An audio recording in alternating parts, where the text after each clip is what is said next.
ഇന്നൊരു multi purpose item ആയാലോ, അതായത് പെൻ ഹോൾഡറും ആക്കാം, ഫ്ലവർ വേസും ആക്കാം. അപ്പോൾ അതിനായിട്ട് ആദ്യം ഒരു A4 ഷീറ്റ് എടുക്കുക, എന്നിട്ട് അതിനെ സ്ക്വയർ ഷേപ്പിലൊന്ന് കട്ടാക്കി എടുക്കുക. എന്നിട്ട് നമ്മൾ അതിനെ ഒന്ന് മടക്കുന്നു, വീണ്ടും ഒന്നുകൂടെ മടക്കുന്നു, എന്നിട്ട് 4 പീസസ് ആക്കി കട്ട് ചെയ്യുന്നു. അപ്പോൾ ഇതുവരെ എല്ലാം വളരെ സിമ്പിളാണ്. അത് കഴിഞ്ഞിട്ടുള്ള ആ ഒരു പ്രോസസ്സ് ഇതെങ്ങനെയാണ് നിങ്ങൾക്ക് പറഞ്ഞു തരണ്ടേന്ന് എനിക്കറിയില്ല. അപ്പോൾ വീഡിയോ നോക്കിയിട്ട് നിങ്ങളതങ്ങോട്ട് മനസ്സിലാക്കി എടുക്കുമെന്ന് ഞാൻ വിശ്വസിക്കുന്നു. അതൊക്കെ ഇരിക്കട്ടെ, എന്നോട് കുറേ പേര് ഫേസ് റിവീൽ ചെയ്യുമോ ചേച്ചി എന്ന് പറയുന്നുണ്ടായിരുന്നു. അപ്പം ഫേസ് റിവീൽ ചെയ്യാനുള്ള സമയം ആയിട്ടില്ല ദാസ, കാരണം നമ്മുടെ ചാനൽ ഒന്ന് പച്ച പിടിച്ച് വരുന്നതേ ഉള്ളൂ.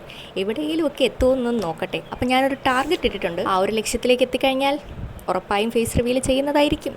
സത്യം പറഞ്ഞാൽ ഈ ചാനൽ തുടങ്ങിയാരും അങ്ങനെ അധികം ആർക്കും അറിയില്ല. വീട്ടുകാർക്കും ആദ്യം അങ്ങനെ അറിയത്തില്ലായിരുന്നു. ഞാനൊരു 1K സബ്ബൊക്കെ ആയപ്പോഴത്തേക്കും ജസ്റ്റ് അവരോടൊന്നും പറഞ്ഞു. എന്നാലും വലിയ ആകാംക്ഷയൊന്നും ഇല്ലായിരുന്നു അവരുടെ മുഖത്ത്, പ്രത്യേകിച്ച് ഭാവവ്യത്യാസമൊന്നും ഇല്ലായിരുന്നു. ബൈ ദ വേ, നമ്മുടെ വീട്ടിലൊരു പട്ടിക്കുട്ടിയുണ്ട്. അപ്പോൾ അവൻ്റെ സൗണ്ടാണ് നിങ്ങൾ ആ ഓഡിയോയിൽ കേട്ടത്, ക്ഷമിക്കണം. ഓക്കെ, അപ്പോൾ back to our pen holder.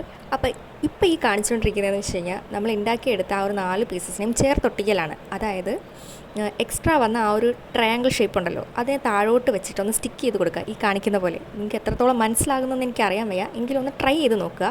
എളുപ്പമാണിത്. എന്തായാലും വെക്കേഷനൊക്കെ അല്ലേ, ഒന്ന് ട്രൈ ഔട്ട് ചെയ്ത് നോക്കുക. അടിപൊളിയാണ്. എന്തായാലും ഇങ്ങനെയൊക്കെ ചെയ്ത് വീട്ടുകാരെ ഒന്ന് സർപ്രൈസ് ആക്കി കൊടുക്കുന്നേ.